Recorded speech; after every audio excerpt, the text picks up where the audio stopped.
Hello my dear மக்களே, welcome back to our channel. நான் இன்னைக்கு வீட்ல ஃபிஷ் மஞ்சூரியன் தாங்க செஞ்சிருந்தேன். அது எப்படி செஞ்சேன்னு சொல்லி பார்க்கலாம் வாங்க.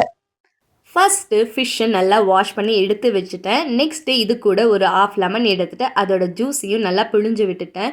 இது நல்லா மிக்ஸ் பண்ணிவிட்டு மசாலா ஐட்டம்ஸ் எல்லாமே சேர்த்தாச்சு. மஞ்சத்தூள் மட்டும் 1/4 டேபிள் ஸ்பூன், மற்ற எல்லாமே பார்த்திங்கன்னா ஒரு 1/2 டேபிள் ஸ்பூன் அந்த மாதிரி தான் மசாலா ஐட்டம்ஸ் எல்லாம் ஆட் பண்ணியிருந்தேன்.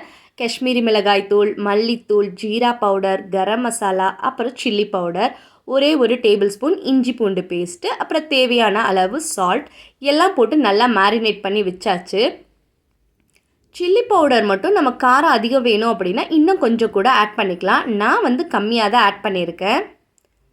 இது ஒரு 30 மினிட்ஸ் பக்கம் அப்படியே வச்சுட்டேன். மசாலா எல்லாம் அப்போ தான் நல்லாவே மிக்ஸ் ஆகும்.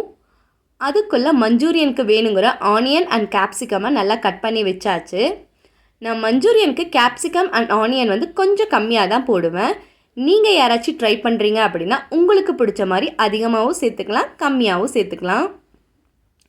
30 மினிட்ஸ்க்கு அப்புறமா இந்த ஃபிஷ் கூட ஒரு எக் ஒயிட், அப்புறம் 2 table spoon cornflour, 1 table spoon rice flower, அப்புறம் கொஞ்சமாக கட் பண்ணி வச்ச கறி லீஃப் எல்லாம் ஆட் பண்ணிவிட்டு மிக்ஸ் பண்ணி வச்சுட்டு ஒரு 50 மினிட்ஸ் பக்கம் நல்லாவே ஊற வச்சுட்டேன்.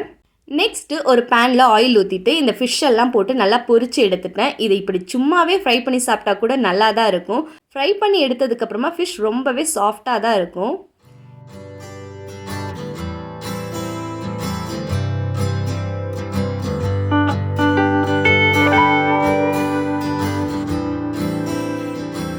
இந்த ஃபிஷ் எல்லாம் வறுத்தெடுத்துட்டு நெக்ஸ்ட்டு இன்னொரு பேனில் ஆயில் ஊற்றிட்டு வெங்காயம், குடமிளகா ஆட் பண்ணி வதக்கியும் விட்டாச்சு.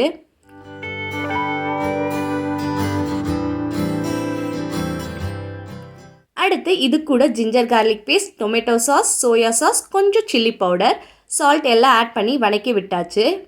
வேணும்னா நம்ம இது கூட வினிகர் கூட ஆட் பண்ணிக்கலாம். இதோட ராஸ்மெல் எல்லாம் போனதுக்கப்புறமா லாஸ்ட்டாக கார்ன்ஃப்ளவரில் லைட்டாக வாட்டர் மிக்ஸ் பண்ணிவிட்டு அதையும் ஊற்றியாச்சு. இந்த ஆனியன் அண்ட் கேப்சிகம் நம்ம டீப் ஃப்ரை பண்ணுற மாதிரி இருக்காது. இந்த ஃபிஷ் மஞ்சூரியனுக்கு நம்ம எந்த ஃபிஷ் வேணாலும் எடுத்துக்கலாம், பட் முள் இல்லாத மீன்னா பெட்டர். நான் இன்றைக்கி கிங்ஃபிஷ்ஷில் தான் செஞ்சுருந்தேன். இது எல்லாத்தையும் நல்லா வதக்கி விட்டுட்டு ஃப்ரை பண்ணி வச்ச ஃபிஷ்ஷும் ஆட் பண்ணி நல்லா மிக்ஸ் பண்ணி விட்டோம் அப்படின்னா அவ்வளோதான், நம்மளோட ஃபிஷ் மஞ்சூரியன் ரெடி. அவ்வளோதான் மை டியர் மக்களே. இந்த வீடியோ கண்டிப்பாக உங்களுக்கு பிடிச்சிருக்கும்னு நினைக்கிறேன். இந்த வீடியோ உங்களுக்கு பிடிச்சிருச்சு அப்படின்னா லைக் பண்ணுங்க, ஷேர் பண்ணுங்க அண்ட் சப்ஸ்கிரைப் பண்ணாதவங்க மறக்காம சப்ஸ்கிரைப் பண்ணி நம்ம சேனலுக்கு கொஞ்சம் சப்போர்ட்டும் கொடுங்க.